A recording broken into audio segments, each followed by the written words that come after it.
સુરેન્દ્રનગર મહિલા સાંસદ ગેનીબેન ઠાકોરને ગદ્દાર કહેનારા સુરેન્દ્રનગરના ચિંતર મહેતા સામે કડક પગલાં ભરવાની માંગ કરાઈ.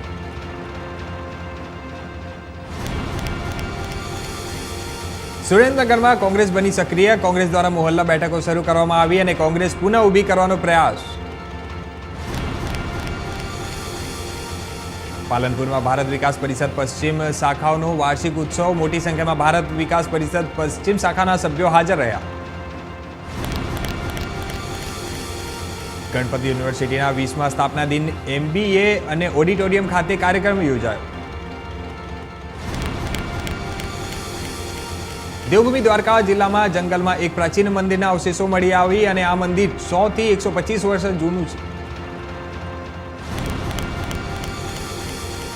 હવામાનના વાતાવરણમાં પલટો અંગે મોટી આગાહી. આગાહીમાં 24 કલાક દરમિયાન પલટો રહેવાની શક્યતાઓ. 25 એપ્રિલથી હવામાનનું દબાણ ઘટશે. જસદણ પંથકમાં વાતાવરણમાં પલટો. ધુમ્મસ છવાયું. સવારથી ધુમ્મસ છવાતા ઠંડીનો અનુભવ. ભર ઉનાળામાં શિયાળા જેવો માહોલ.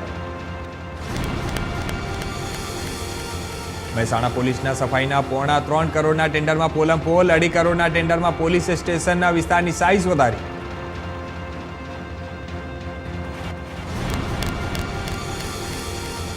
ડોળી કામદારો ટોળા સાથે ટાઉન પોલીસ મથકે પહોંચ્યા. ડોળી કામદારો પર અસામાજિક તત્વ વિરેશ શેઠનો ત્રાસ અને વિરેશ શેઠ વિરુદ્ધ કાર્યવાહી કરવાની માંગ કરાઈ.